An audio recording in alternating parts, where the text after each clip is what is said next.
Working ক্যাপিটালকে আমরা কিভাবে management করব আর ওয়ার্কিং ক্যাপিটালই বা কি, এই চ্যাপ্টারটা আমাদের বেশি সময় লাগবে না, এটা আমরা শেষ করে দিব।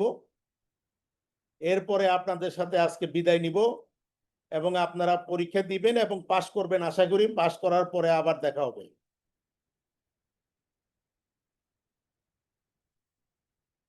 আপনারা নিশ্চয়ই জানেন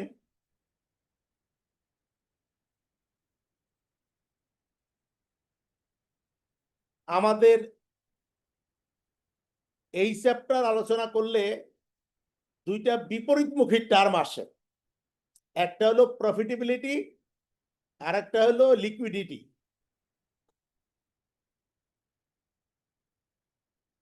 যেমন একজন ব্যাংকের ম্যানেজার, সে যদি চিন্তা করে আমি সমস্ত টাকা ব্রাঞ্চে কাস্টমারদের জন্য রেডি রাখবো, অর্থাৎ ডিপোজিটররা যখনই চাবে টাকা তাদের দিয়ে দিব, তাহলে তার লিকুইডিটি মেনটেন হবে ভালোভাবে, কিন্তু প্রফিটেবিলিটি হবে জিরো।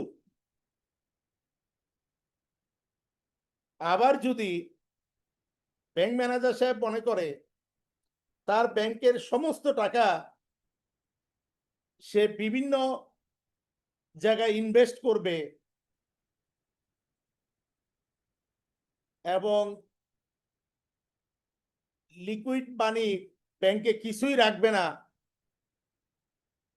তাহলে তার ডিপোজিটরদের পয়েন্ট অফ ভিউতে কেউ ওই ব্যাংকে আর টাকা জমা রাখবে না।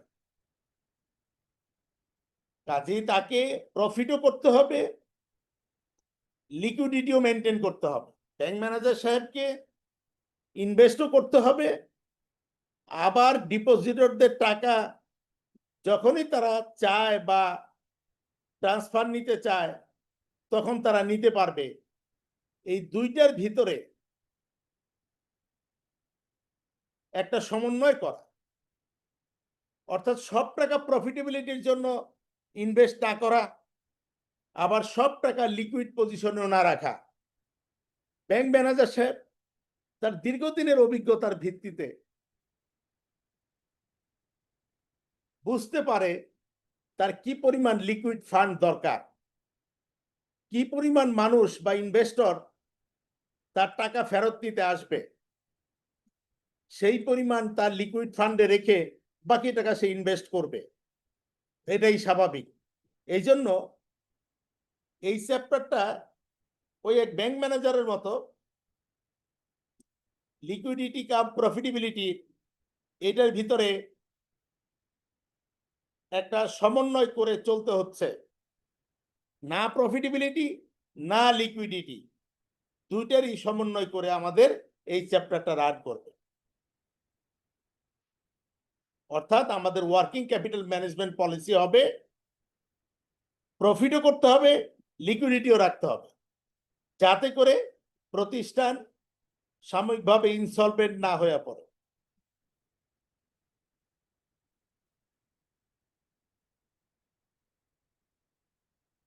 এখন আসেন ওয়ার্কিং ক্যাপিটাল কাকে বলে। ওয়ার্কিং ক্যাপিটাল হলো আমাদের রিসিভেবল প্লাস আমাদের ইনভেন্টরি প্লাস হলো ক্যাশ মাইনাস হইলো আমাদের পেবলস, যা পরিশোধ করতে হবে। তার মানে আমরা ওয়ার্কিং ক্যাপিটাল বলতে পারি একটা নির্দিষ্ট সময়ে accounts receivable plus inventory plus cash minus pebbles, অর্থাৎ আমাদের current asset minus current liability, এটাকে বলা হয় current asset. Accounts receivable is a current asset, inventory is a current asset, cash is a current asset, এবং accounts payable হলো current liability. তাহলে আমাদের current asset গুলো থেকে কারেন্ট লায়াবিলিটি বাদ দিলে আমরা পাই ওয়ার্কিং ক্যাপিটাল। আমার মনে হয় ওয়ার্কিং ক্যাপিটালটা আমাদের জানা হয়ে গেল। Current asset minus current liability.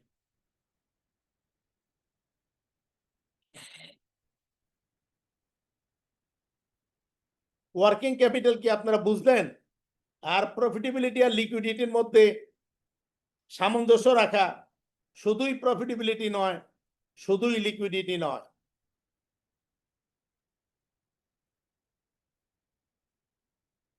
Receivable সহ আমাদের আরো যা কারেন্ট অ্যাসেট আছে, কারেন্ট অ্যাসেট আপনারা জানেন এবং আপনারা অডিট করেন, আপনারা ভালোভাবে জানেন একটি প্রতিষ্ঠানের কোনগুলো কারেন্ট অ্যাসেট। যেমন রিসিভেবল আছে, তার ইনভেন্টরি আছে, তার ক্যাশ আছে, আর তার থেকে তার যত ধরনের কারেন্ট পেবল আছে, সেটা হতে পারে অ্যাকাউন্টস পেবল, সেটা হতে পারে বিলস পেবল, সেটা হতে পারে সানডে ক্রেডিটর্স, যে নামেই ডাকে।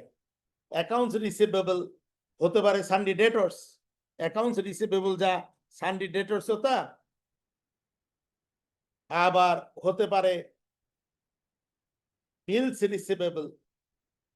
সব রিসিভেবলই একসাথে আসবে, প্লাস ইনভেন্টরি।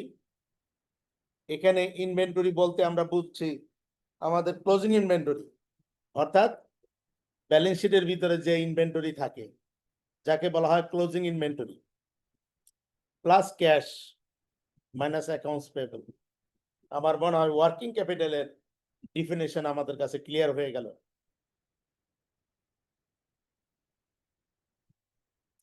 কারো কোনো প্রশ্ন?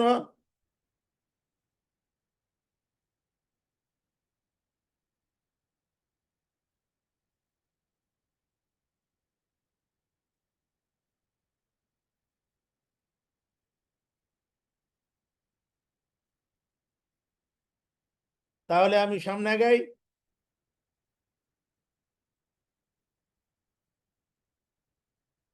এই চারটার মধ্যে বলা হয়েছে working capital and cash planning. আপনাদের হুবাহুব ম্যানুয়ালে যেটা আছে, কারণ আমাদেরকে বলা হয়েছে ম্যানুয়ালে যা আছে সেটাই তাদের পরীক্ষার জন্য সিলেবাস।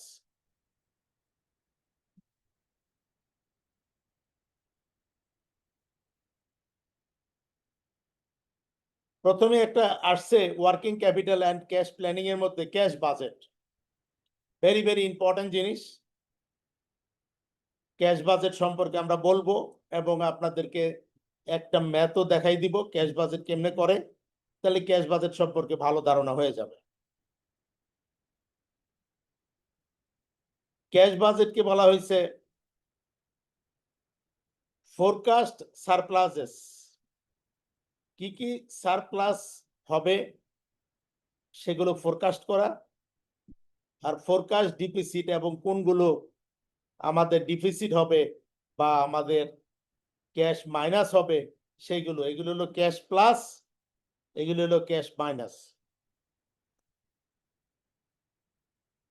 এখানে আরেকটি টার্ম ডান দিকে আছে cash operating cycle, very very important জিনিস। এটা ছোট ছোট ম্যাথ দিয়ে পরীক্ষায় আসে। তাছাড়া ক্যাশ অপারেটিং সাইকেল কি সেটা সম্পর্কে আমরা আজকে বিস্তারিত দেখাবো আপনাদেরকে।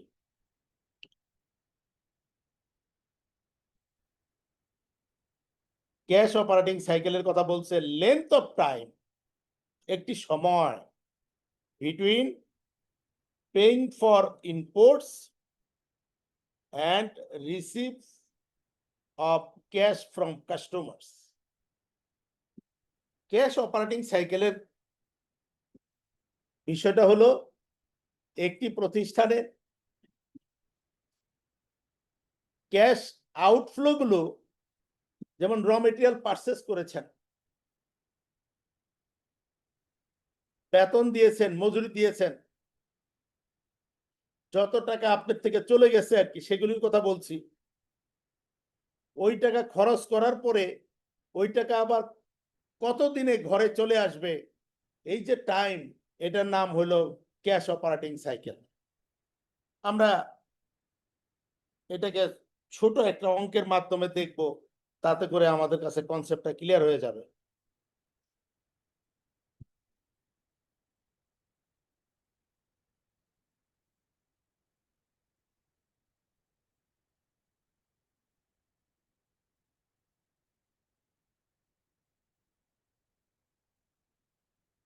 The components of working capital are, আগেও আলোচনা করেছি, এটা হলো inventory, receivable, cash and payable.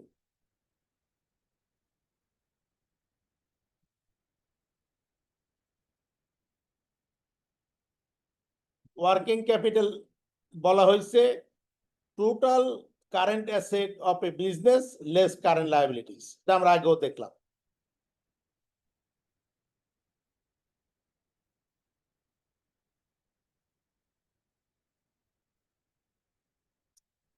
বলা হয়েছে ওয়ার্কিং ক্যাপিটাল যেহেতু কারেন্ট অ্যাসেট বেশি হবে, কারেন্ট লায়াবিলিটি কম হবে, এবং ওয়ার্কিং ক্যাপিটাল প্রত্যেকটা প্রতিষ্ঠানে থাকবে, এবং থাকা এত জরুরি, ওয়ার্কিং ক্যাপিটাল ছাড়া তারা র মেটেরিয়াল কিনতে পারবে না, ওয়েজেস পেমেন্ট করতে পারবে না।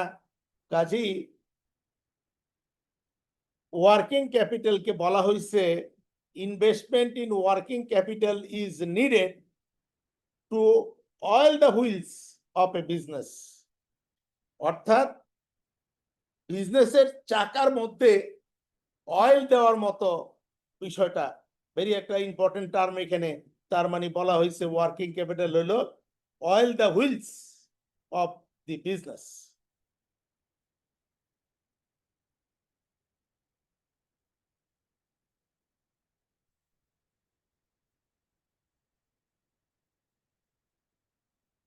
একটু আগে আলোচনা করেছিলাম ব্যালেন্সিং লিকুইডিটি অ্যান্ড প্রফিটেবিলিটি। এখন আবার এই আলোচনা এখানে আসছে, যেমন ধরেন আপনার প্রতিষ্ঠানে যে পরিমাণ ক্যাশ দরকার হবে সেই পরিমাণ ক্যাশের ব্যবস্থা রাখতে হবে, রিসিভেবল, তারপরে ক্যাশ, অ্যাকাউন্টস রিসিভেবল, ইনভেন্টরি এবং অ্যাকাউন্টস পেবল, এই বিষয়গুলো যতটুকু যেটা থাকা দরকার, এই ধরনের ম্যাথও আমরা করেছি, আছে এখনো, আমি আর ওটা নিয়ে আসলাম না, যে একটি প্রতিষ্ঠানের স্ট্রাকচারের উপরে ডিপেন্ড করে তার ওয়ার্কিং ক্যাপিটাল কত হওয়া দরকার। ওয়ার্কিং ক্যাপিটাল কত হবে সেটা অর্গানাইজেশনের অ্যাক্টিভিটিস এর উপরে ডিপেন্ড করে। আমরা এখানে ওয়ার্কিং ক্যাপিটাল বের করব না, আর আমাদের ইয়েতেও নাই, ম্যানুয়ালের মধ্যেও নাই ওয়ার্কিং ক্যাপিটাল কোনটা কত হবে, এটা নাই। যার ফলে এটা যদি থাকতো তাহলে আমি সেগুলো আলোচনা করতাম। বিভিন্ন বইয়ের মধ্যে আছে, যেমন ক্যাশ কতটুকু থাকবে, রিসিভেবল কতটুকু থাকবে, অর্থাৎ লাস্টলি ওয়ার্কিং ক্যাপিটাল একটা প্রতিষ্ঠানের কত হবে সেই ক্যালকুলেশনটাও আমাদের দরকার হতে পারে, হয়তো সামনের দিনে আপনার লাগবে। এখন শুধু আমরা আসি যে আমরা যদি সাফিসিয়েন্ট ক্যাশ রাখি, সাফিসিয়েন্ট রিসিভেবল রাখি, সাফিসিয়েন্ট স্টক রাখি, এবং সাফিসিয়েন্টের চেয়ে যদি বেশি রাখি, রিসিভেবল সাফিসিয়েন্টের চেয়ে যদি বেশি রাখি, ক্যাশ যা দরকার রিকোয়ার্ডের চেয়ে যদি বেশি রাখি, তাহলে আমার প্রতিষ্ঠানের মধ্যে আইডল ফান্ড ক্রিয়েট হবে।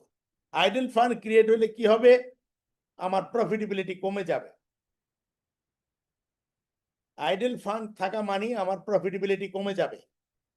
আবার আমি যদি স্টকটা যতটুকু দরকার, রিসিভেবল যতটুকু দরকার, অর্থাৎ রিসিভেবল আমার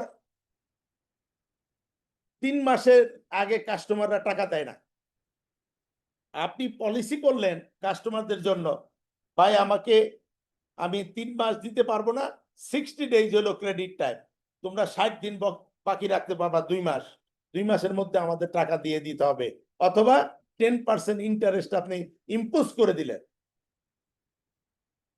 তখন রিসিভেবলটা দেখা গেল তারা 2 মাসের মধ্যেই সমস্ত টাকা পেমেন্ট করে দিচ্ছে। তার মানে আমরা বলতে চাই রিসিভেবল যদি অনেক টাকা বাকি পড়ে যায়, ক্যাশ টাকা পর্যাপ্ত ক্যাশ আমাদের থাকে, মানে আমাদের যা দরকার তার চেয়ে বেশি,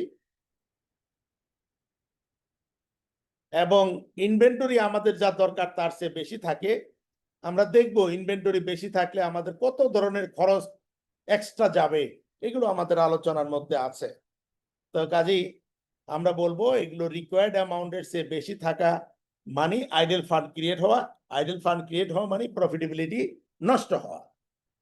তাহলে আমাদের মূল উদ্দেশ্য থাকবে ক্যাশ রিসিভেবল, তারপর ইনভেন্টরি অ্যান্ড অ্যাকাউন্টস পেয়েবল। এটা প্রতিষ্ঠানের নেচার মাফিক যতটুকু যেটা থাকা উচিত সেটাই যেন থাকে, তার চেয়ে বেশি যেন না থাকে, এবং সারপ্লাস টাকাটা যেন আমরা অন্য জায়গায় ইনভেস্ট করতে পারি, তাতে করে কোম্পানির প্রফিটেবিলিটি তৈরি হবে। আপনাদের কোনো প্রশ্ন থাকলে এই যে কথা আমি বললাম, লিকুইডিটি ভার্সেস প্রফিটেবিলিটি, এর মধ্যে কিভাবে সমন্বয় করবেন?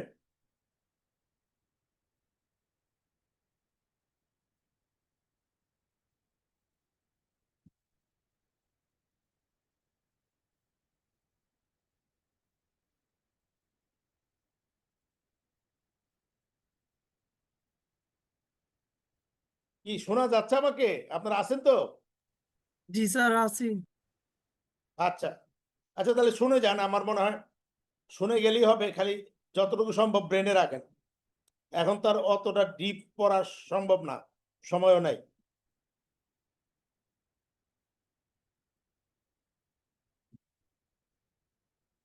এখানে একটা শব্দ আসছে রিমেম্বার, এটা নিয়ে একটা প্রশ্ন হতে পারে, একেবারে সুন্দর প্রশ্ন। Remember that profit and cash flow are not the same. একটা প্রতিষ্ঠানের ক্যাশ ফ্লো অনেক ভালো হতে পারে, কিন্তু তার প্রফিটেবিলিটি ভালো নাও হতে পারে। একটা প্রতিষ্ঠানের প্রফিটেবিলিটি যা আছে তার তুলনায় ক্যাশ ফ্লো নেগেটিভ পর্যন্ত হয়ে যেতে পারে। প্রফিট আছে কিন্তু cash flow negative.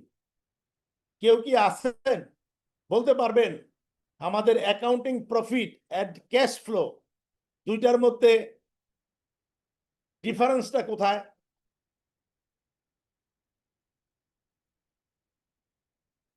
Cash floor কয়টা ধাপ থাকে? ক্যাশ ফ্লোর কয়টা ধাপ থাকে? তিনটা স্যার। তিনটা। তিনটা। এক্সেলেন্ট, তিনটা। তার মধ্যে আমরা বলি cash flow from operating activities. Operating activities থেকে ক্যাশ ফ্লো পজিটিভ না নেগেটিভ, এটা হলো বিষয়। কারণ আপনার যদি প্রফিট হয় তাহলে অপারেটিং অ্যাক্টিভিটিস থেকে ক্যাশ ফ্লোটা পজিটিভ জন্ম নিবে। আপনার যদি লস হয় তাহলে অপারেটিং অ্যাক্টিভিটিস এর মধ্যে ক্যাশ ফ্লোটা নেগেটিভ জন্ম নিবে। But cash flow of investing activities এবং cash flow of financing activities, এই দুইটাই কিন্তু ক্যাশ ফ্লো নেগেটিভও হতে পারে, যার ফলে তিনটা মিলে ক্যাশ ফ্লো মাইনাস হতে পারে, কিন্তু কোম্পানির প্রফিট আছে। অর্থাৎ একটা কোম্পানির প্রফিট থাকা সত্ত্বেও ক্যাশ ফ্লো মাইনাস হতে পারে, আবার একটা কোম্পানি লস থাকা সত্ত্বেও ক্যাশ ফ্লো পজিটিভ হতে পারে। কাজেই আমাদের অ্যাকাউন্টিং প্রফিট আর ক্যাশ ফ্লো এক জিনিস নয়। এই জিনিসটাই এখানে বলা হইলো যে আপনার remember that profit and cash flow are not the same. এটুকু বলতে পারলেই হবে, মনে রাখতে পারলেই হবে, ঠিক আছে? এটা আমরা ক্যাশ বাজেটের মধ্যে যে দেখতে পাবো।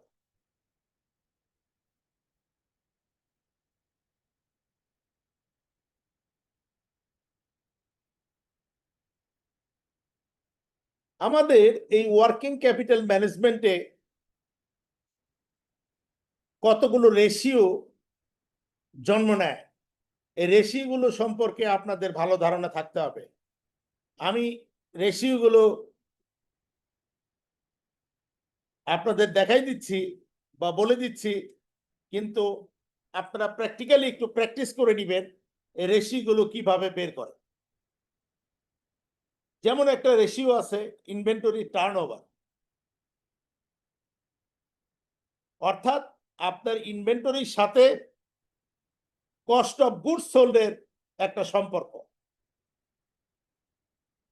ইন্টু 365, তাতে করে আমরা বুঝে ফেলবো আমাদের কত দিনের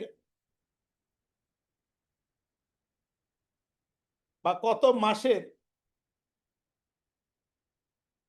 সেল ইনভেন্টরিতে আছে। অর্থাৎ ইনভেন্টরিতে 2 মাসের সেলের সমান ইনভেন্টরি থাকতে পারে, 1 মাসের সেলের সমান ইনভেন্টরি থাকতে পারে।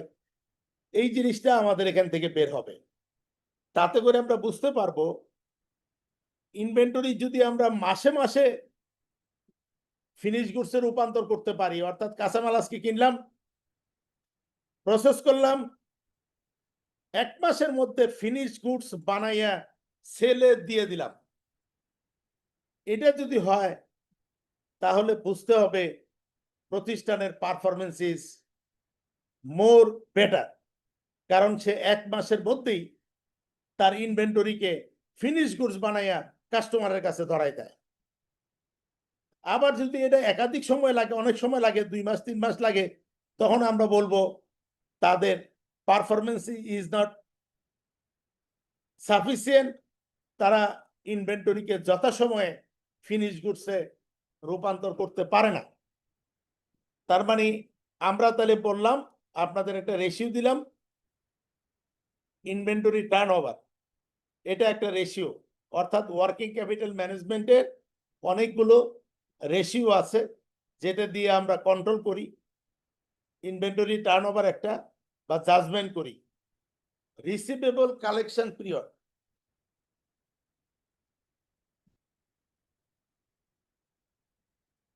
এখানে আমরা কি বের করি দেখেন, রিসিভেবল মানি সানডে ডেটর্স, অ্যাকাউন্টস রিসিভেবল, এইগুলো আমরা কাস্টমারদের কাছে টাকা পাই। ভাই কাস্টমারদের কাছে আমি কত দিনের সেলের টাকা পাই, অর্থাৎ রিসিভেবল ডিভাইডেড বাই সেল বা রেভিনিউ ইন্টু 365। এই কথার অর্থ হলো কত দিনের বিক্রয়ের টাকা রিসিভেবলে আছে। যদি সেটা 2 মাস 3 মাস 4 মাস থাকে তাহলে আমরা বলবো ম্যানেজমেন্ট ইজ নট এফিশিয়েন্ট। কারণ তাদের টাকা কাস্টমারদের কাছে 3-4 মাস যাবৎ পড়ে আছে, তারা টাকাগুলো মনিটরিং করে আদায় করে না। তাহলে রিসিভেবল কালেকশন পিরিয়ড আমরা একটা পাইলাম। আমার মনে হয় আগে যদি আপনারা এটা করে থাকেন তো ভালো, আর না করে থাকলে এইগুলো কিন্তু পরীক্ষাতে দিয়ে দেওয়ার মতো জিনিস। রিসিভেবল কালেকশন পিরিয়ডটা কিভাবে বের হয়, একটা ছোট্ট ম্যাথ দিয়া বা ফিগার দিয়ে আপনাকে বললো রিসিভেবল কালেকশন পিরিয়ড বের করো এবং এটার উপরে কমেন্টস করো, বা এটার কমেন্টসটা এই হবে পজিটিভ না নেগেটিভ, এরকম কমেন্টস আসতে পারে, থাকতে পারে। তারপরে দেখেন পেবল পেমেন্ট পিরিয়ড, যে আমরা আমাদের পাওনাদারদের টাকা কত দিনে পেমেন্ট করি। দেখেন এখানে অনেক ছাত্র মনে করে পাওনাদারদের টাকা যদি যথাসময়ে পেমেন্ট না করি তাহলে কোনো অসুবিধা নাই, আর এটা দেরিতে পেমেন্ট করলে তো আমাদের প্রতিষ্ঠানের জন্যই লাভ, টাকাটা আমাদের প্রতিষ্ঠানে থাকে। কিন্তু একটা বিজনেস রিলেশনে আপনি যদি বাকিতে মাল আনছেন, সেইটা 30 দিনে পেমেন্ট করার কথা, 30 দিনে পেমেন্ট না করেন তাহলে আপনার রিপুটেশন লস হয়ে যাবে, ইন ফিউচারে আপনাকে কেউ বাকিতে মাল দিবে না। কাজেই এই কথা চিন্তা করার উপায় নাই। অ্যাকাউন্টস রিসিভেবলের টাকা যেমন আমরা তাড়াতাড়ি আদায় করব, আমাদের কাছে যারা টাকা পাবে তাদের টাকাও আমরা তাড়াতাড়ি পেমেন্ট করব।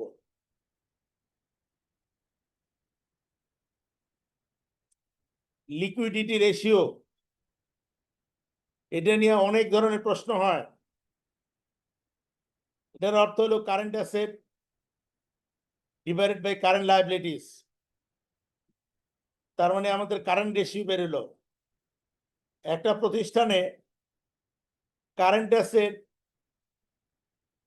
2 গুণ থাকার কথা কারেন্ট লায়াবিলিটির তুলনায়, এটাকে বলা হয় আইডল। বিভিন্ন প্রতিষ্ঠান অ্যানালাইসিস করে এই আইডল দেওয়া হয়েছে যে কমপক্ষে কারেন্ট লায়াবিলিটির ডাবল থাকবে কারেন্ট অ্যাসেট।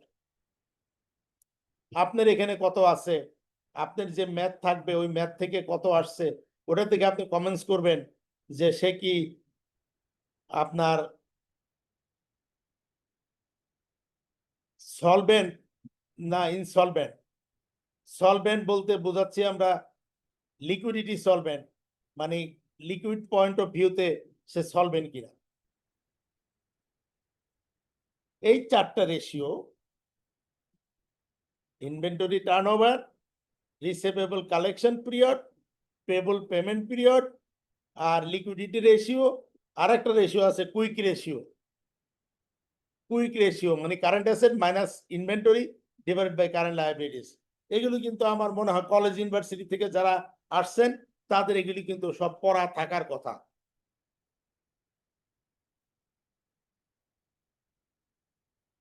সার্টিফিকেট লেভেলটাকে ডিজাইন করা হয়েছে, আগে যা পড়ছেন তা একটু রিভিউ করে দেখা, আর কিছু না। আপনাদের প্রশ্ন থাকলে বলেন।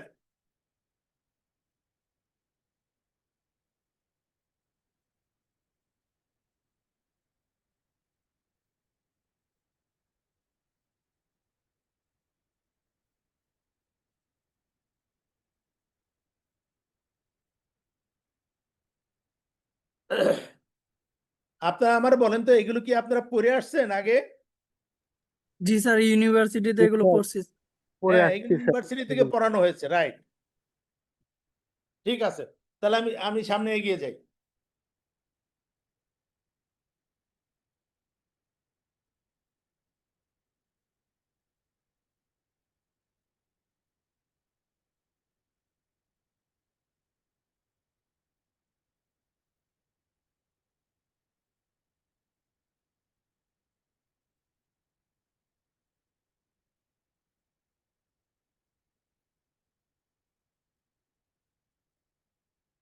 Division S is a retail operation.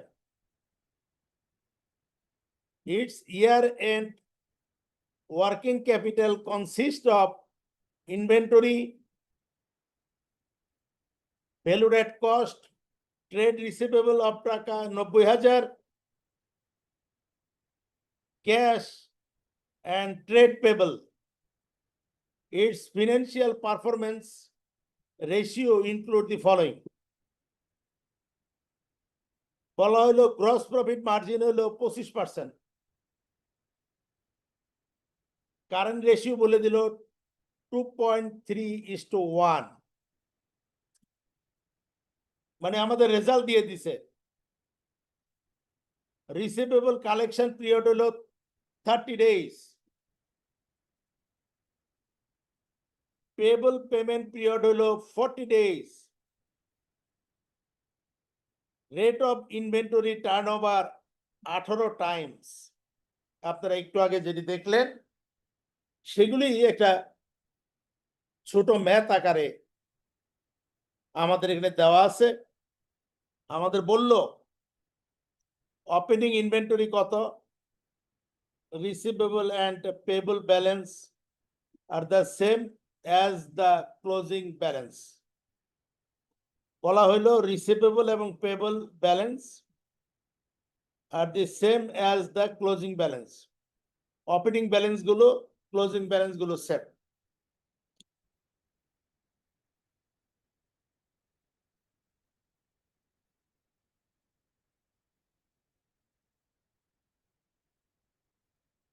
আমাদেরকে প্রশ্ন করলো এই ডিভিশনের ইয়ার এন্ড ক্যাশ ব্যালেন্স কত সেটা বের করো।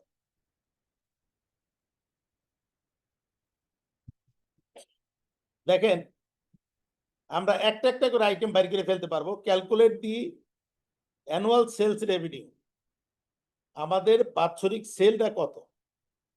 আমরা জানি সেলের সাথে সম্পর্ক হইল অ্যাকাউন্টস রিসিভেবল বা সান্ডি ডেটর্স।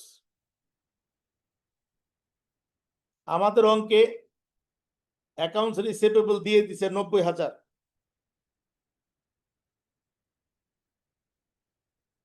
এবং এই যে অ্যাকাউন্টস রিসিভেবল 90,000, এবং রিসিভেবল কালেকশন পিরিয়ড দিয়ে দিল 30 ডেজ, যেটা মূলত আমরা রেশিওটা থেকে বের করতাম, সে রেজাল্ট দিয়ে দিচ্ছে। তাহলে 90,000 30 ডেজ ইন্টু 365, এতে করে যেটা এসে পড়লো সেলস রেভিনিউটা আমরা পেয়ে গেলাম 10,95,000। আমাদের সেল আমরা ডেটরকে ধরে আর ডেটরস কালেকশন পিরিয়ডকে নিয়ে আমরা বের করে ফেললাম টোটাল সেলস কত।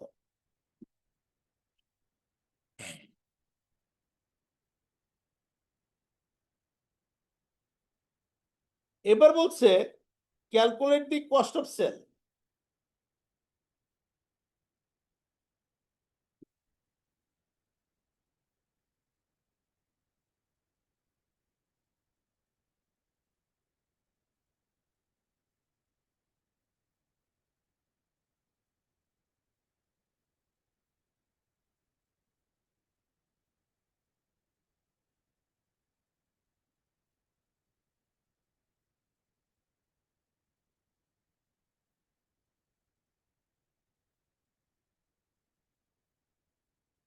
আল্লাহ,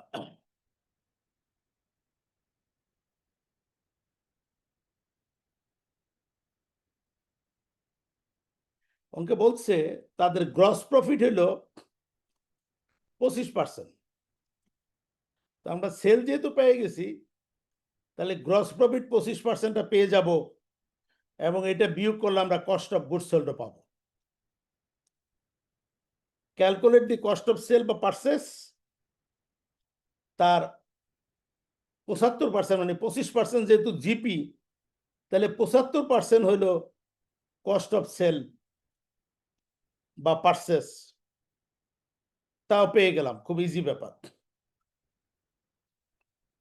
এখন বলছে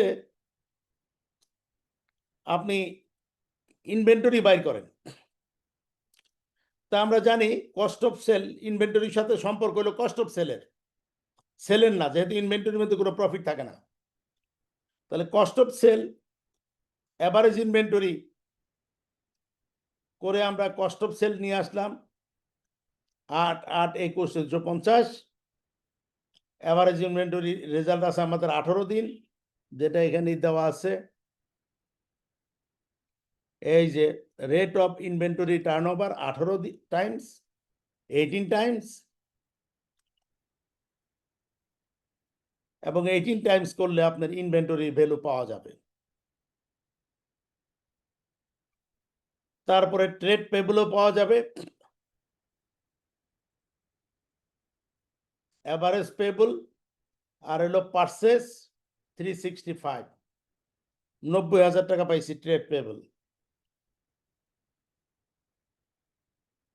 calculate the current asset balance,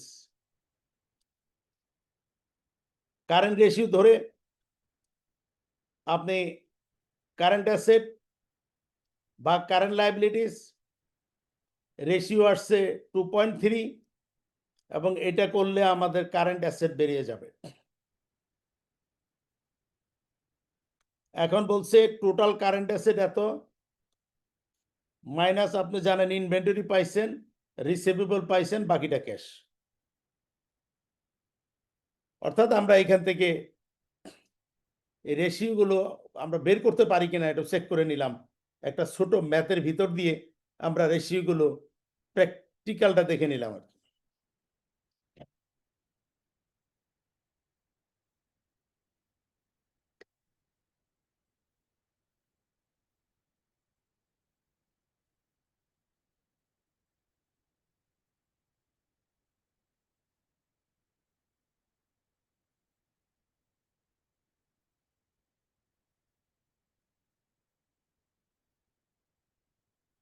আচ্ছা, কারেন্ট রেশিওর ব্যাপারে আমি যে বললাম ইন্ডাস্ট্রি অ্যাভারেজ হলো 2:1, অর্থাৎ কারেন্ট লায়াবিলিটি থাকবে 1 গুণ, কারেন্ট অ্যাসেট থাকবে 2 গুণ। এটা কিন্তু অর্গানাইজেশন টু অর্গানাইজেশন ভ্যারি করে।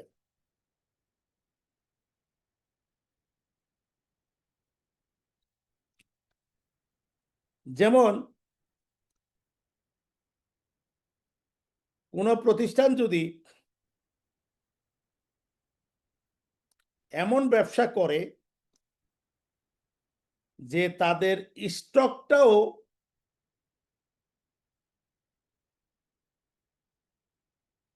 মার্কেট আর ফিনিশ প্রোডাক্ট মার্কেট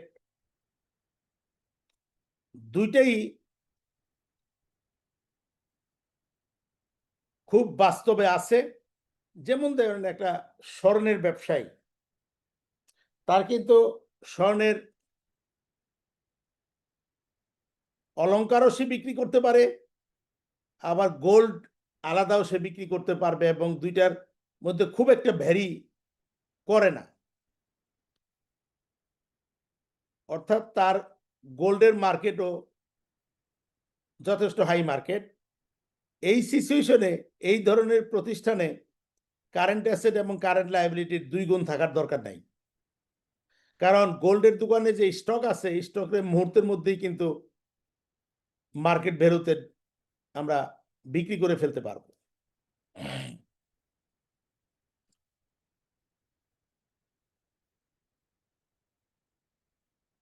আবার ধরেন একটা ডেভেলপার্স কোম্পানি, তার স্টক বলতে আছে তার বিভিন্ন ল্যান্ড বা বিভিন্ন অ্যাপার্টমেন্ট, এগুলো বিক্রি করতে কিন্তু তার অনেক সময়ের প্রয়োজন, যে তাড়াতাড়ি সম্ভব না, যার ফলে তার ওয়ার্কিং ক্যাপিটাল 2:1 মেনটেন করা জরুরি কমপক্ষে। ইন সাম কেসেস এটার চেয়ে বেশিও লাগতে পারে। এই ক্ষেত্রে 2:1 এর চেয়ে বেশি হওয়াই উচিত।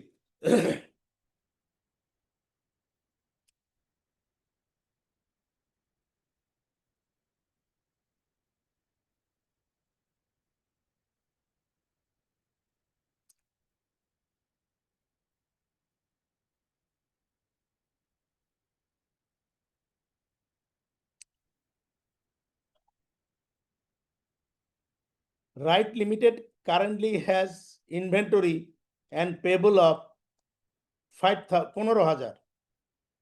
তার ইনভেন্টরি এবং পেবল 15,000, রিসিভেবল আছে 30,000। ইট পেইস ইটস সাপ্লায়ার্স 1 মান্থ, 30 দিনের ভিতরে সাপ্লায়ারদের পেমেন্ট করে, after receiving goods from them, but allow it's customers 2 months, কাস্টমারদের 2 মাস সময় দেয়।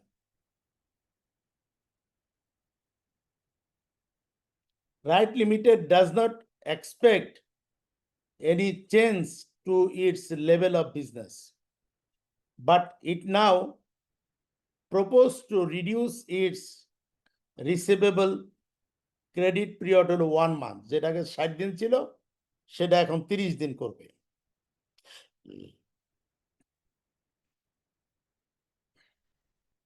In line with the pebbles payment period, অর্থাৎ ক্রেডিটরদের যে 30 দিন আছে, এখন আমাদের রিসিভেবল ক্ষেত্রেও 30 দিন করা হবে।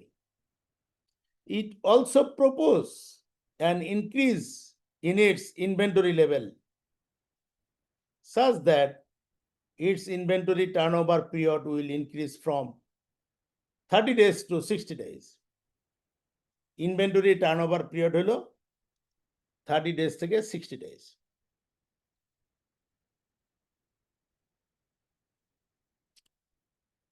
What will be the effect of this decision on Wright Limited ratios? খুবই চমৎকার একটা প্রবলেম আমি মনে করি আমাদের সামনে আসছে। কারেন্ট পলিসি, এই ধরনের অঙ্ক আমি দেখেছি আমার দীর্ঘ বছরে। আমি আজকে প্রায় 15 বছর যাবত ইনস্টিটিউটের ক্লাস নেই। এই ধরনের প্রবলেম অনেকবার আসছে। এখন আসে কিনা জানি না আমি, এখন তো শর্টকাট ফর্ম, আগে সবসময় আসতো। দেখেন কারেন্ট পলিসিটা হলো তাদের ইনভেন্টরি টার্নওভার 30 দিন এবং ইনভেন্টরিতে আছে 15,000 টাকা, এটা আমাকে বলে দিয়েছে। এই যে দেখেন তাদের ইনভেন্টরি এবং পেবল দুইটা 15,000 আর রিসিভেবল হলো 30,000। আর বর্তমানে পলিসিটা হলো ইনভেন্টরি টার্নওভার পিরিয়ড হচ্ছে 30 দিন, এটা বর্তমানে আছে। আর পেবল পিরিয়ডটা হলো 30 দিন, পেবল পিরিয়ডও 30 দিন, পেবলও 15,000 টাকা। তাহলে পেবল যেহেতু টাকা চলে যায় এই জন্য এটাকে মাইনাসে রাখবেন। আর ইনভেন্টরি যেহেতু আমাদের নিজেদের টাকা, ঘরের টাকা ঘরেই আছে, এটা পজিটিভ। রিসিভেবলের টাকা যেহেতু আমরা পাই, এটা পজিটিভ। বর্তমানে 60 দিন ছিল এবং 30,000 টাকা রিসিভেবল ছিল, এটা আমাকে বলে দিয়েছে 30,000 টাকা রিসিভেবল, এইগুলো বর্তমানে আছে। আর চেঞ্জ কি বলছে, ইনভেন্টরি 30 দিনের জায়গায় হয়ে যাবে 60 দিন, এই যে 60 দিন। আর পেবল 30 দিন 15,000, এটা 30 দিনই থাকবে 15,000, এটার মধ্যে চেঞ্জ নাই। রিসিভেবল চেঞ্জ আসছে, 60 দিনেরটা হয়ে যাবে 30 দিন, তার মানে 30,000 টাকা অর্ধেক হয়ে যাবে। এই বিষয়টা অর্থাৎ কারেন্ট পলিসি এবং প্রপোজ পলিসি, এটা বুঝতে কোনো অসুবিধা হলো কিনা আমাদের?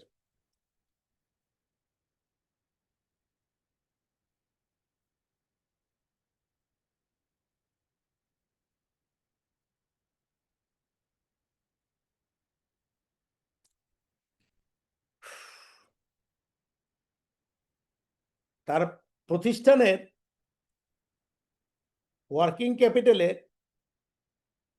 কিছু পরিবর্তন তারা নিয়ে আসলো এখানে। পরিবর্তনগুলি আনায় আমাদের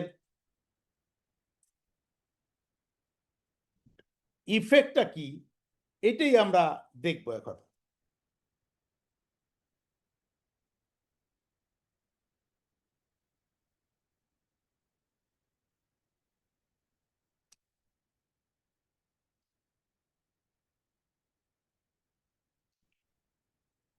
আপনারা একটু আগে দেখলেন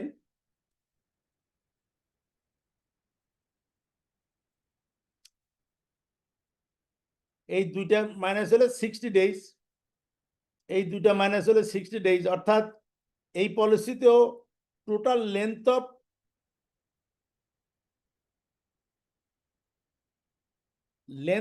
অপারেশন, এখানে 60 দিন, এখানেও 60 দিন।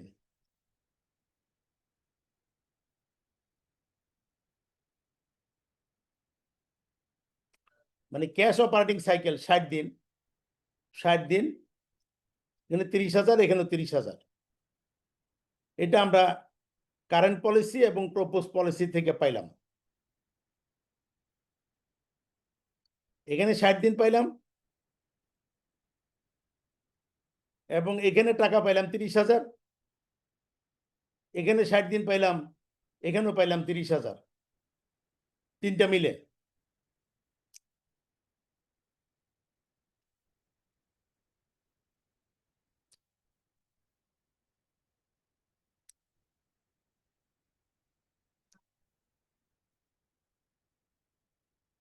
কারেন্ট রেশিও কত?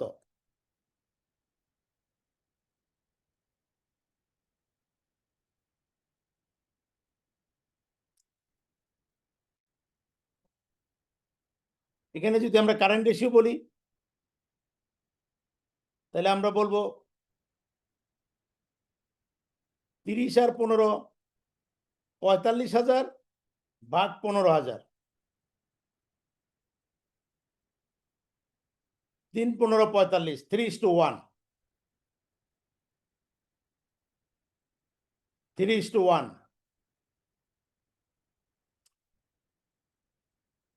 প্রপোজ পলিসিতে একই রেজাল্ট, 15,000 আর 30,000, 45,000 ভাগ হলো 15,000। আপনারা জানেন তো আমরা একটু আগে যেটা করে আসছিলাম যে current asset divide by current liability.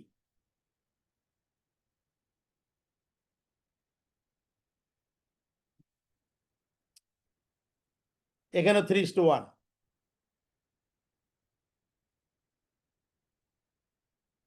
R quick ratio মিলে যাবে, ইনভেন্টরি বাদ দিয়ে করলে কুইক রেশিও দুইটাই এক হবে। মানে আমাদের এই যে আমরা আমাদের ইফেক্টটা কি সেটা আমরা বের করে ফেললাম।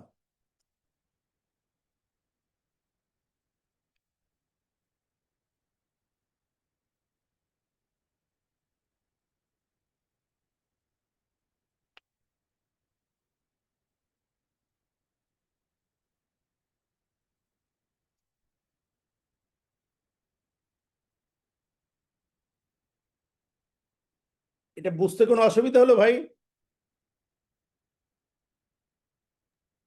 না স্যার। গুড।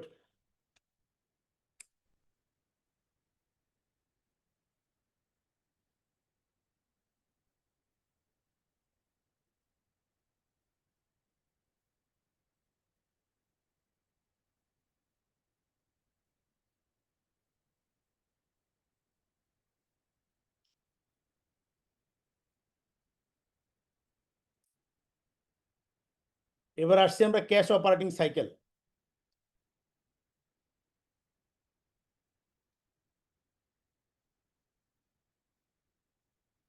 এই ক্যাশ অপারেটিং সাইকেল নিয়ে বিভিন্নভাবে প্রশ্ন হতে পারে। যেমন দেখেন, একটা প্রতিষ্ঠান পারচেজ, দ্যাট ইজ র মেটেরিয়াল ইনভেন্টরি, পারচেজ দিয়ে তার কর্মকাণ্ড শুরু হয়। প্রথম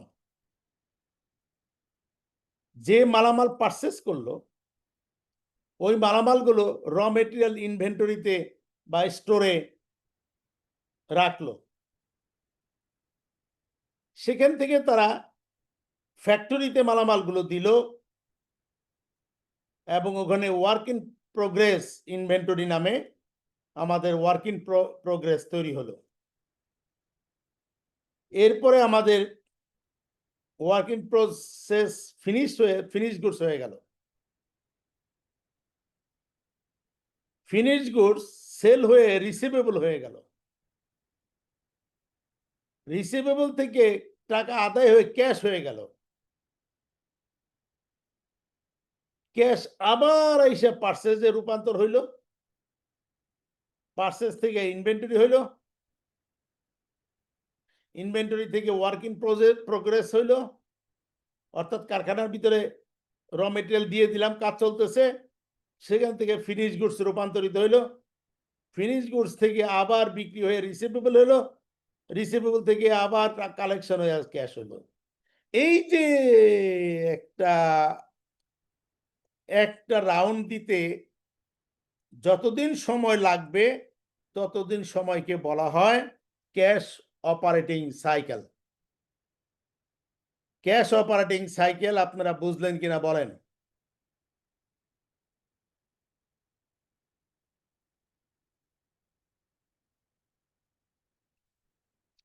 ক্যাশ অপারেটিং সাইকেল এক এক প্রতিষ্ঠানের এক এক রকম হয়। কোনো প্রতিষ্ঠানের সাইকেলটার মানটা কম হয় আর কোনোটার সাইকেলটা আবার বেশি লাগে। তবে একই জাতীয় প্রতিষ্ঠানের যাদের সাইকেল ধরেন 40 দিন, আর একটা প্রতিষ্ঠানেরও 40 দিন হওয়ার কথা, যদি না হয় বেশি হয় তাহলে বলবো তারা ইনএফিশিয়েন্ট, আর যদি কম হয় তাহলে বলবো আমরা তারা ইফিশিয়েন্ট। ক্যাশ অপারেটিং সাইকেল এইভাবে প্রতিষ্ঠানে কর্মকাণ্ড চলতে থাকে।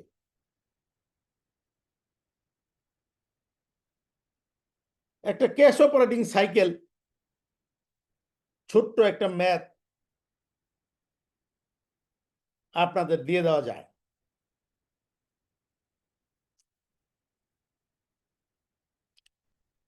এটা বের করার ফর্মুলা কি দেখেন, র মেটেরিয়াল হোল্ডিং পিরিয়ড, অর্থাৎ র মেটেরিয়াল আমরা কতদিন র মেটেরিয়াল হিসেবে ধরে রাখি বা আমাদের স্টোরে থাকে,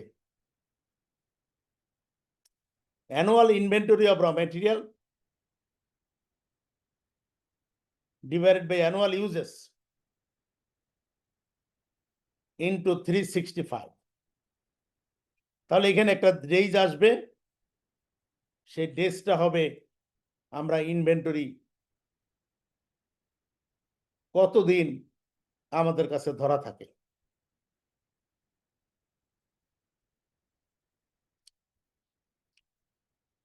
average payable period, payable payment period, average trade payable divided by annual purchase into 365। এখানে একটি পেবল ডেজ আসবে, তবে ওই ডেজটা হবে মাইনাস, কারণ এটা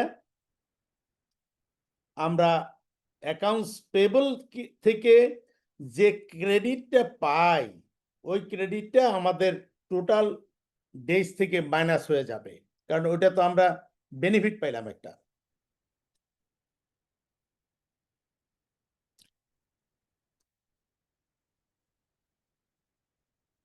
average production period, average inventory of work in progress divided by annual cost of sale into 365, মানে সবগুলোই এখানে সুন্দরভাবে বের করা আছে।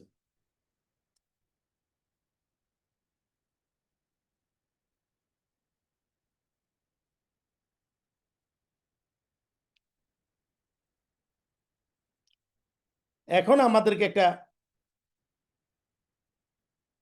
তারা ম্যাথ দিয়ে দিছে, এখান থেকে আমাদের অপারেটিং সাইকেলটা বের করতে হবে।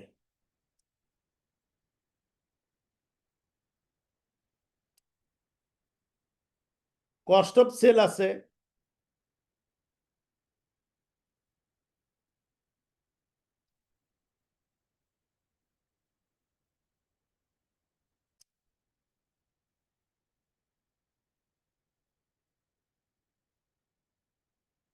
সেল মাইনাস 25% অথবা সেল ইন্টু 75%।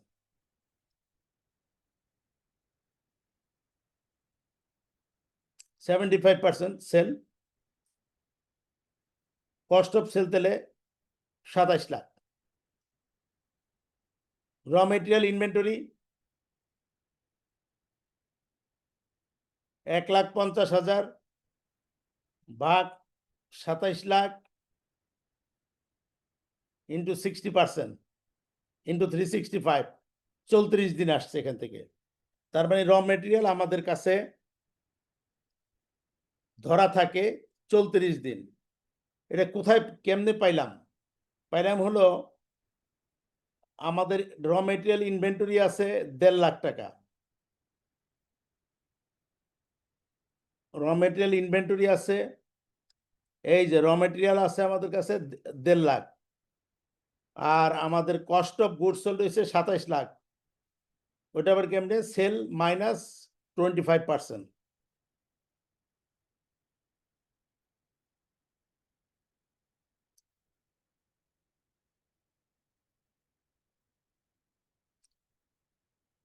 সাতাইশ লাখ ইন্টু 60%, কারণ এখানে আবার বলে দিছে র মেটেরিয়ালস হইল টোটাল পার্সেসের 60%। ওটা কোথায় যেন বলে দিল, এই যে বলে দিছে র material represent 60% of the total production cost. তারপরে প্রোডাকশন কস্টের 60%। তার মানে এটা হলো সাপ্লায়ারদের ক্রেডিট, এটাকে মাইনাস করে দিবে। তারপরে ওয়ার্ক ইন প্রোগ্রেসেরটা যেটা আসবে সেটাকে যোগ করব, ফিনিশ গুডসেরটা যোগ করব, ক্রেডিট গিভেন টু কাস্টমার্স যোগ করব, যোগ করে আমরা যেটা পাইলাম 110 দিন। এটার একটা ছোট ম্যাথ আপনাদের কিন্তু দেওয়ার মতো, যে অপারেটিং সাইকেল কতদিন হবে।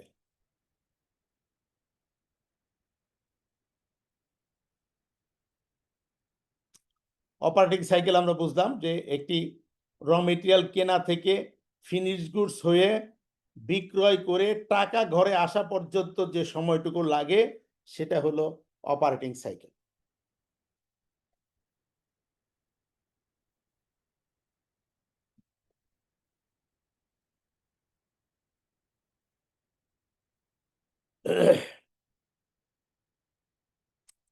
ভাই অপারেটিং সাইকেল কিন্তু কলেজ ইউনিভার্সিটিতে ছিল না, আমাদের এখানে অপারেটিং সাইকেলটা নতুন, আপনারা বুঝলেন কিনা তাই বলেন।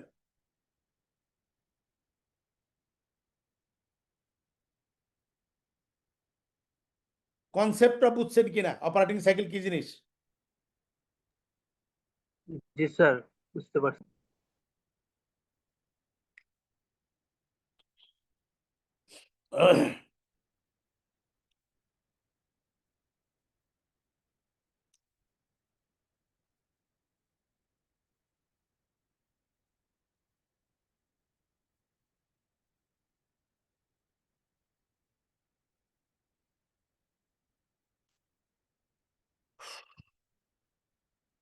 হোয়াই হোল্ড ইনভেন্টরি, ইনভেন্টরি কেন রাখা হয়, ধরে রাখা হয় বা স্টোরে রাখা হয়?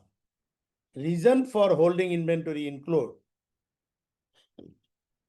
Two meet demand by the acting as a buffer in times of unusually high consumption. Inventory রাখা হয় যদি আমাদের কখনো হায়ার কনজাম্পশন হয়, 2-3 অথবা আমরা বাইরে থেকে একটা বড় অর্ডার পেয়ে গেলাম হঠাৎ করে, সেইগুলো প্রোডাকশন করার জন্য আমাদের র মেটেরিয়াল রাখা হয়।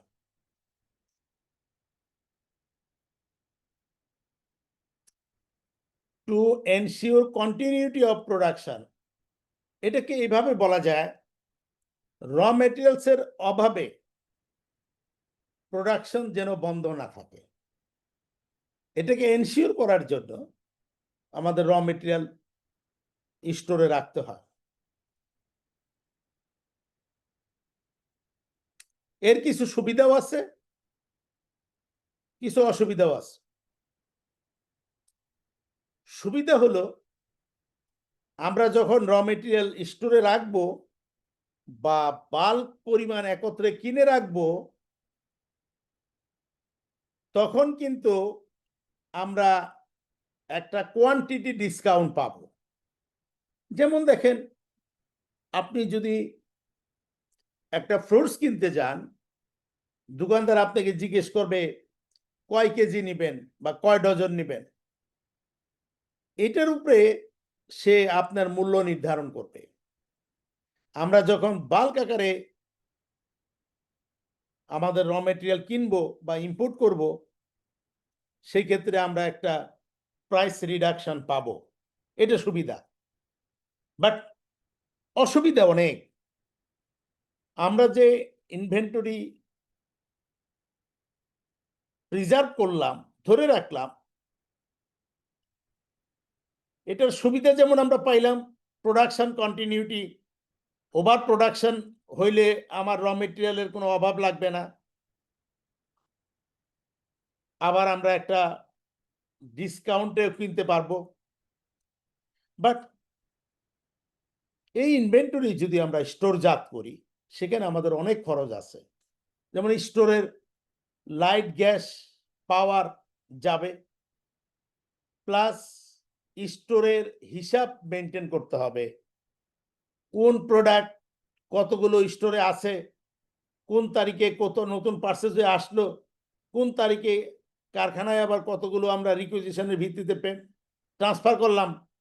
অর্থাৎ টোটাল ইনভেন্টরির কারেন্ট ব্যালেন্স আপনাকে টু দ্য পয়েন্টে রিকনসাইল করে হিসাব রাখতে হচ্ছে। আপনারা কি কথা বুঝতেছেন?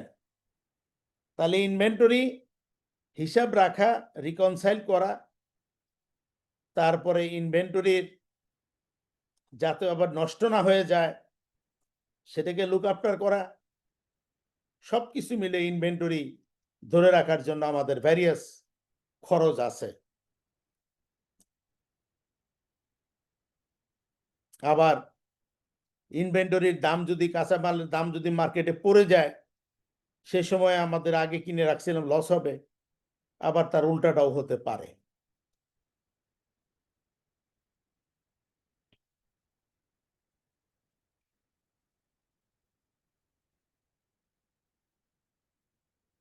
ইনভেন্টরি ধরে রাখলে আরেকটা খরচ কম হয়, যেমন ধরেন অর্ডারিং কস্ট, অর্থাৎ আপনি যদি স্টোর মেনটেন করেন তাহলে বছরে হয়তো 4 বার কিনবেন।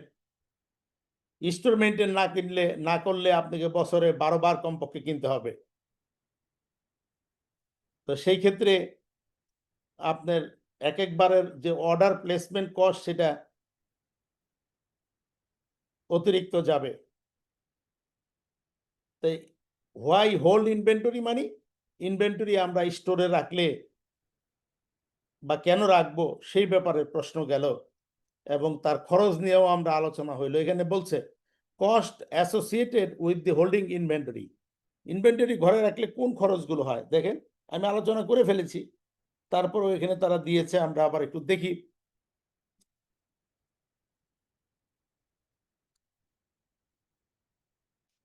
Purchase price, that is the cost of the inventory itself. অর্থাৎ আমরা যে ইনভেন্টরি ধরে রাখবো সেখানে কিন্তু একটা বিরাট ক্যাপিটাল ব্লক হয়ে যাবে, আটকা পড়ে যাবে ক্যাপিটাল একটা, ওই ক্যাপিটালের একটা কস্ট আছে, হোল্ডিং কস্ট আছে। তারপরে opportunity cost of the capital tie up, cost of insurance, insurance করে রাখতে হবে,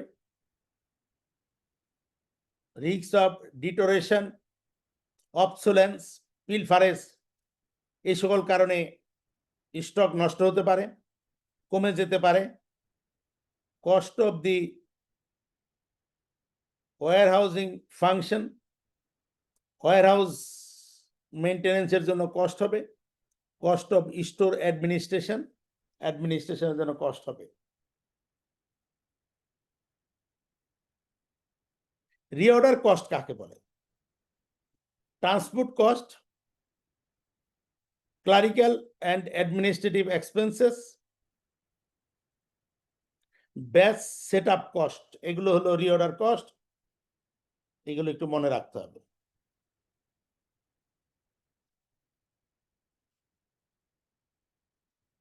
এখন আসেন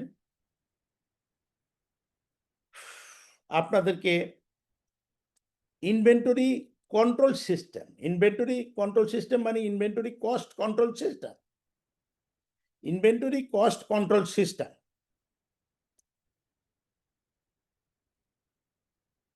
একটা জিনিস বলা হয়, একটা প্রতিষ্ঠানে 60% ব্যয় হলো র মেটেরিয়ালস ব্যয়। যেহেতু র মেটেরিয়ালস ব্যয় 60 to 80%, সেক্ষেত্রে আপনাকে একটা বিষয় চিন্তা করতে হবে যে ইনভেন্টরি ব্যয়টা কিভাবে কন্ট্রোল করা যায়। যেমন ধরেন একটা আছে রিঅর্ডার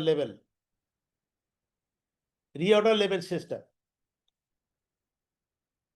এটার অর্থ হলো ইনভেন্টরি লেভেলটা কোন জায়গায় আসলে আবার অর্ডার প্লেস করতে হয়, এটাকে রিঅর্ডার লেভেল বলে।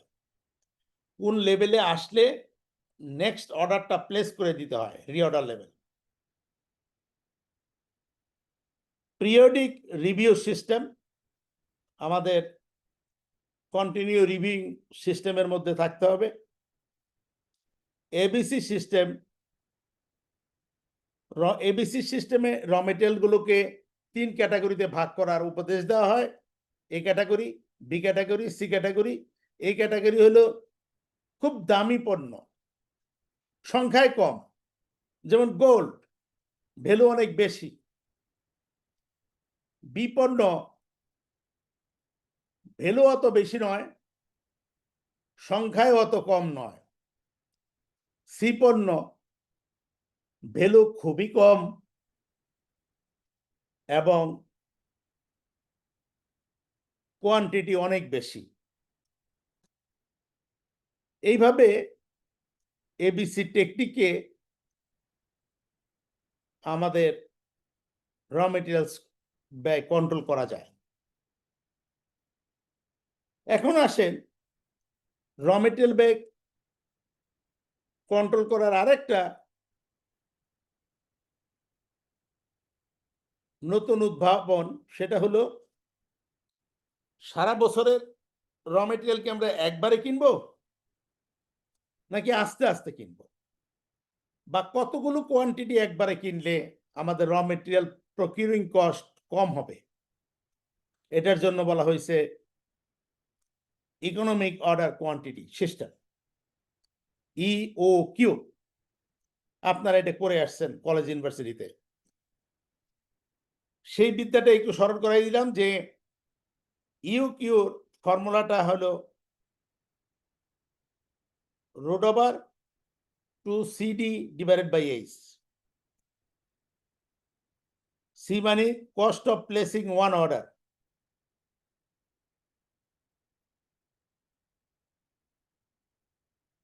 D হলো estimated use of the inventory.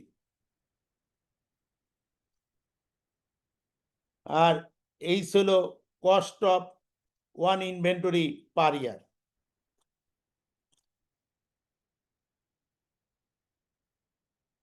এখানে তারা একটা ফর্মুলা দিল, এই ম্যাথ দিল, ছোট ম্যাথ, যে ম্যাটেরিয়াল এক্স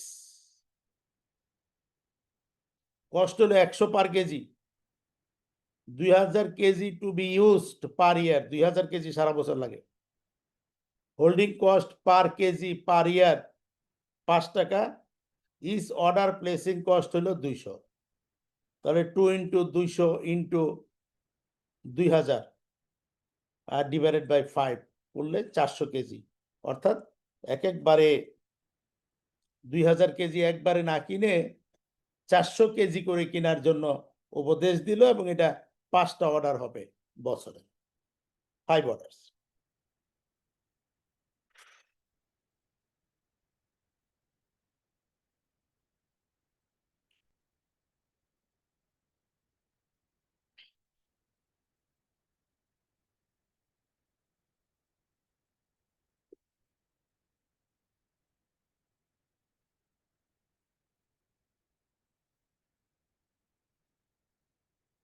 ইউকিউ আপনারা আগে করে আসছেন না? স্যার ডিপার্টমেন্টে করছি। জি হ্যাঁ স্যার। হ্যাঁ, ঠিক আছে। জি স্যার। আচ্ছা, গুড।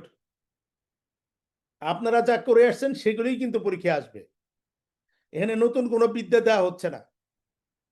আগের নলেজটাকেই শুধু আপনাদেরকে একটু রিউইন করে দেওয়া হচ্ছে, যাতে করে পরীক্ষার হলে এগুলো আসতে পারেন।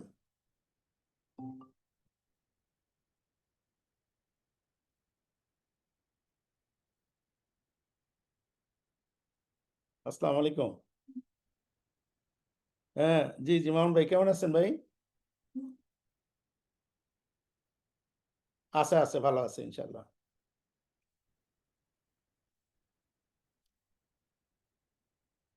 হ্যাঁ হ্যাঁ হ্যাঁ।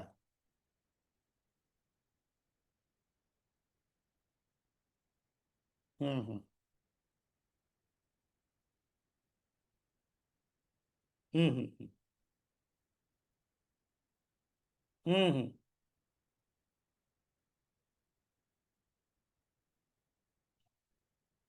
হুম হুম হুম। আচ্ছা, না ঠিক আছে। আমার মনে হয় যদি চাকরি এর মধ্যে হয়ে যায় তাহলে তো হয়ে গেল, এই আর কি। আমার ছেলে আজকে ফোন দিয়েছিল, ছেলেকে বলে দিছি যে তোমার আঙ্কেলের সাথে মাঝে মধ্যে ফোন দিয়ে যোগাযোগ রেখো।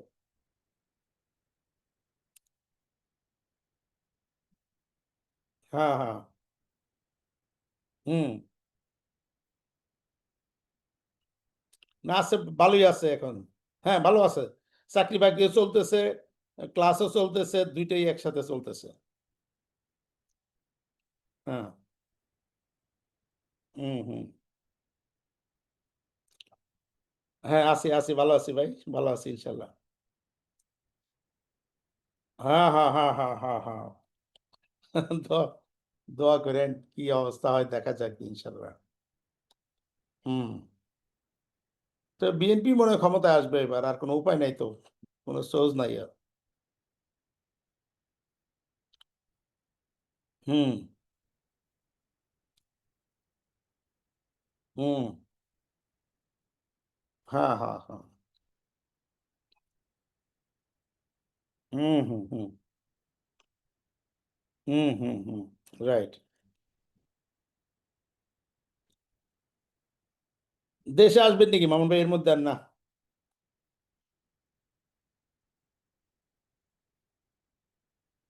হুম হুম। আমরা ভিসা টিসা লাগাইতেছি, আমরা কানাডা আর অস্ট্রেলিয়া একবারে ভ্রমণ করব চিন্তা করছি। হ্যাঁ, না যাবো আমরা, ভিসা টিসা লাগাই যাবো আর কি, এক সময় চিন্তা করছি। না, ইনশাল্লাহ ইনশাল্লাহ ইনশাল্লাহ, হ্যাঁ। জি। তা ঠিক আছে মামুন ভাই, তাহলে ইনশাল্লাহ ভালো থাকেন। জি, আচ্ছা, দোয়া চাই। জি, আসসালামু আলাইকুম। আসসালামু আলাইকুম।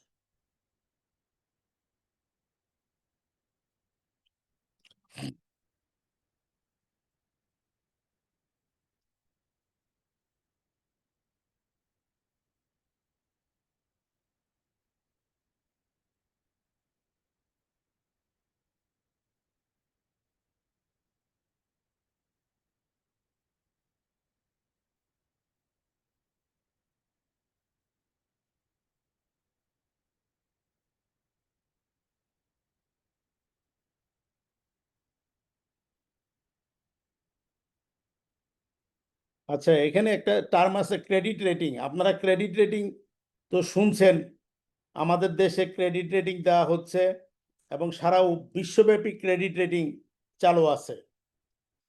প্রত্যেকটা প্রতিষ্ঠানকে, যেমন আমাকে প্রতি বছর ক্রেডিট রেটিং করাতে হয়, এইভাবে যারা নিয়ে এক্সপোর্টের সাথে জড়িত তাদেরকে কিন্তু ইন্টারন্যাশনাল ক্রেডিট রেটিং করাতে হয়।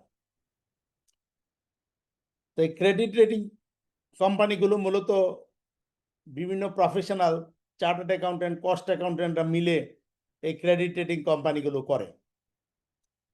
ক্রেডিট রেটিং কোম্পানি রেটিং দেয় হলো, সর্বোচ্চ রেটিং হলো triple A, double A, A, A minus, B plus, B minus ইত্যাদি, এইসব রেটিং। এই রেটিং করার একমাত্র উদ্দেশ্য হলো এই প্রতিষ্ঠান তার লায়াবিলিটি পরিশোধ করার জন্য যথেষ্ট ক্ষমতা রাখে কিনা। যেমন ট্রিপল রেটিং কোম্পানি মানে তারা তাদের লায়াবিলিটি পরিশোধ করার জন্য যথেষ্ট ক্ষমতা রাখে। ডাবল এও যথেষ্ট ক্ষমতা রাখে তার লায়াবিলিটি পরিশোধ করার জন্য। তাহলে একটি কোম্পানির অ্যাবিলিটি জাজমেন্ট করে সে তার লায়াবিলিটি পরিশোধ করার ক্ষমতা রাখে কিনা, এই মর্মে ক্রেডিট রেটিং কোম্পানি তাদেরকে একটা সার্টিফিকেট দেয়, রেটিং দেয়, triple A rating, double A rating অথবা এ রেটিং ইত্যাদি। আপনারা ক্রেডিট রেটিং নাম শুনছেন না? জি স্যার, শুনছি। আচ্ছা, অনেক প্রতিষ্ঠান আছে।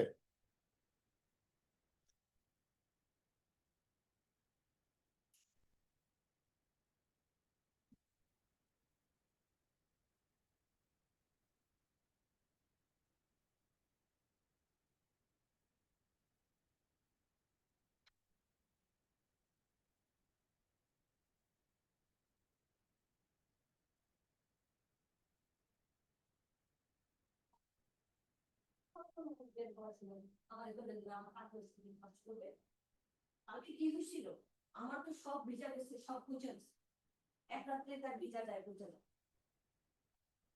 তারপর এখন আমি আসার সময় আবার দাঁড়ায় থেকে কতক্ষণ বলে আসলাম যে আপনার কি মনে হয় আমি ইচ্ছে করে করছি? তোমার কি ক্লাস করছো?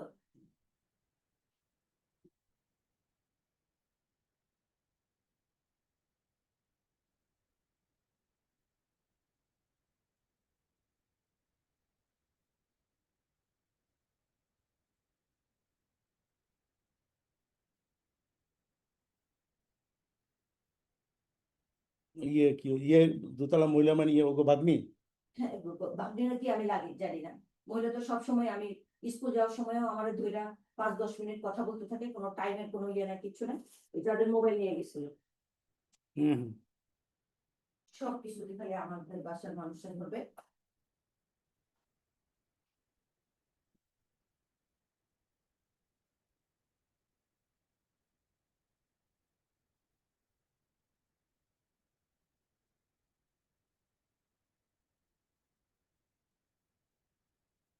আসেন আমরা আপনাদের লাস্ট টার্ম এই চ্যাপ্টারে, সেটা হলো ক্যাশ বাজেট। ক্যাশ বাজেট কি জিনিস, কি প্রয়োজনে লাগে, কখন করা হয়, এই বিষয়ে আমরা মোটামুটি আলোচনা করব, এবং ক্যাশ বাজেট কিভাবে প্রিপেয়ার করানো হয়, কিভাবে তৈরি হয়, কোন ইনফরমেশনের উপরে বেস করে ক্যাশ বাজেট হয়, সেইটা আমরা এখানে আপনাদেরকে জানাবো ইনশাল্লাহ। হ্যাঁ,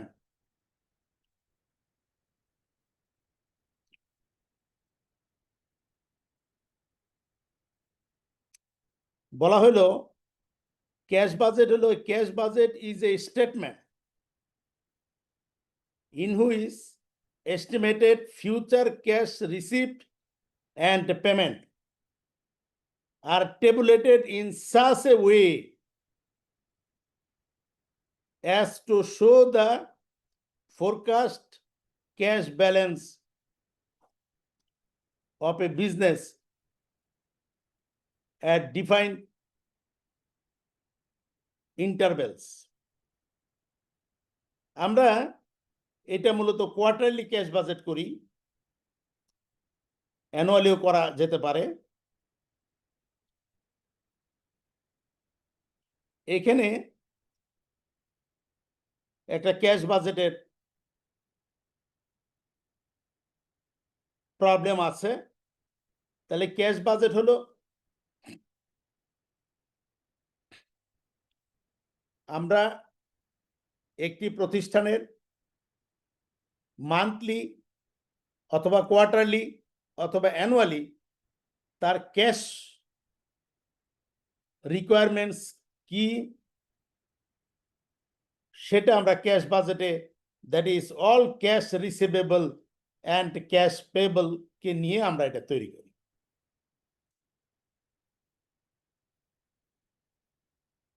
এখানে তারা একটা ক্যাশ বাজেটের নমুনা দিয়েছে।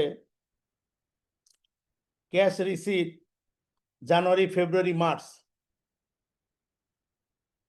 ফ্রম অ্যাকাউন্টস পেবল থেকে তারা টাকা আদায় করতে পারবে 14,000, 16,000, 17,000।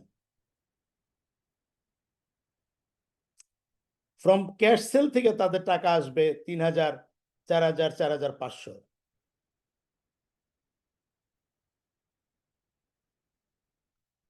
Proceeds on disposal of non current asset, একটা অ্যাসেট তারা বিক্রি করে টাকা পাইছে 2,200, তাহলে টোটাল রিসিপ্টটা আসলো তাদের এটা।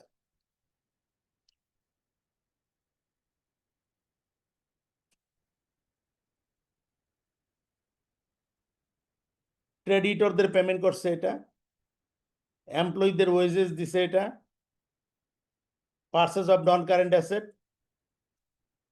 Rent and rates, other overheads, payment of loan.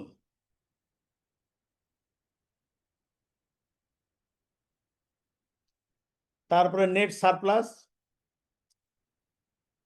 Opening cash balance এবং টোটাল ক্লোজিং ক্যাশ ব্যালেন্স। এটা একটা ক্যাশ বাজেট হয়ে গেল।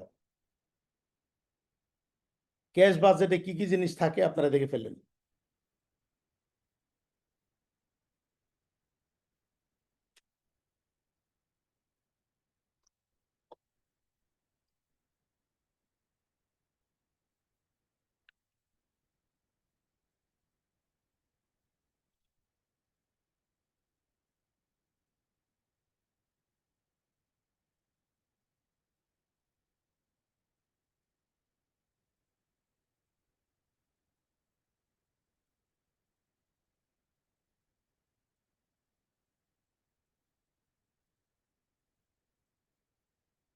এখানে আরেকটা problem,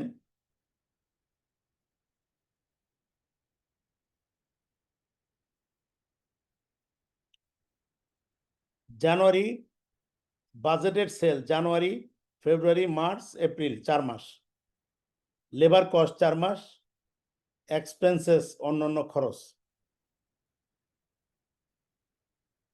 It is management policy to have sufficient inventory in the hand of the end of each month to meet half of next month's sale demand. এই যে cash বাজেটের ভাষা, বলা হলো তারা ইনভেন্টরি প্রত্যেক মাসে মেনটেন করবে, পরের মাসের যে সেলস ডিমান্ড থাকবে তার অর্ধেক। তার মানে তারা একটা ক্লোজিং ইনভেন্টরি মেনটেন করবে, তার পরের মাসে যে সেল হবে তার অর্ধেক। Suppliers of materials and expenses are paid in the month after the purchase are made. Incurred labor is paid. Labor is paid in full by the end of each month. Labor প্রতি মাসেই মাসেরটা মাসে payment করে। Expenses incurred a monthly depreciation charge আছে 2000। Depreciation হলে নন cash item, এটা থাকলেও আমরা ওই খরচ থেকে বাদ দিয়ে বাকিটা পে করব। ডিপ্রিসিয়েশন আমাদের ক্যাশ বাজেটের বিষয় না। 75% of the sales are for cash।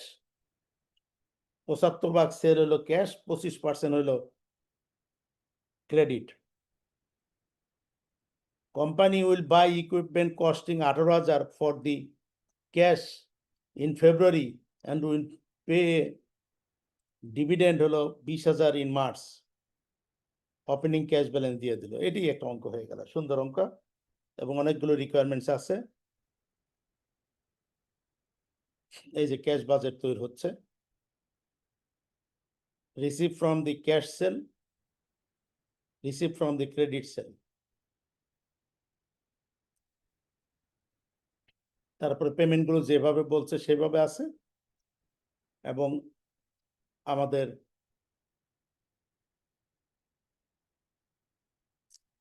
এক্সপেন্সেসের কথা বলা আছিল।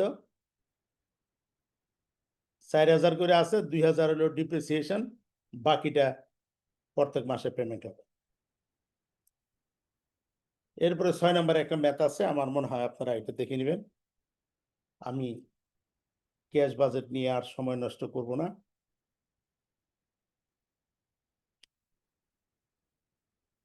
হ্যাঁ, আজকে স্টুডেন্ট নাই, একদম কম। আমি আর সময় নিব না, আপনাদের পরীক্ষা ভালো হোক সে দোয়া করি, এবং আজকে এখানে বিদায় নিতে চাচ্ছি। আপনারা কি বলেন?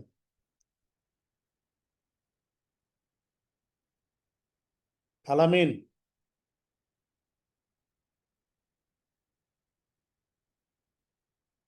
তো আল্লাহ হাফেজ, আজকের মতো শেষ। স্যার আমাদের একটা চ্যাপ্টার যে বাকি রইলো স্যার। এখন তো আর ওইটা করতে পারবেন না, সময়ও পাবো না আমরা। ক্লাস আজকেই শেষ। স্যার 8 নম্বর চ্যাপ্টার স্যার বাকি রয়েছিল। হ্যাঁ হ্যাঁ, বাকি রয়েছে। আমি তো চ্যাপ্টার সবগুলো কমপ্লিট করে দেব। স্যার ক্লাস কি আরো হবে? ক্লাস আর হবে কিনা এটা ইনস্টিটিউট যদি বলে ক্লাস হয় তাহলে করাবো, অসুবিধা নেই। ঠিক আছে, ইনস্টিটিউট বললে করাবো। কারণ স্যার আমাদের আপনি স্যার যে ক্লাসগুলো নিছেন ওইগুলোর উপরে স্যার আমাদের এমসিকিউ বেশ কিছু প্রশ্ন দিলে স্যার ভালো হতো। আচ্ছা, নেক্সট ক্লাস যদি দেয় সেদিন দেখবো না ইনশাল্লাহ। হ্যাঁ, ওকে স্যার। কারণ এখন তো ছাত্র থাকে না রে ভাই। আপনি 10-12 জন স্টুডেন্ট নিয়ে ক্লাস নিয়ে আপনি তো কথা বলতেই আমার ভালো লাগতেছে না। কথা বলছেন, এত কম স্টুডেন্ট নিয়ে। ঠিক আছে, আমি ওদের সাথে কথা বলবো না। ওকে আর স্যার। আমরা পরের ব্যাচটা শুরু হয়ে যাবে কালকে পরশু। হ্যাঁ, পরের ব্যাচের সাথে আপনারা ক্লাস করতে পারবেন, আমি এটা বলে দিচ্ছি। আপনারা সবাই ক্লাস করতে পারবেন। Okay sir. ওকে, হ্যাঁ। আসসালামু আলাইকুম স্যার।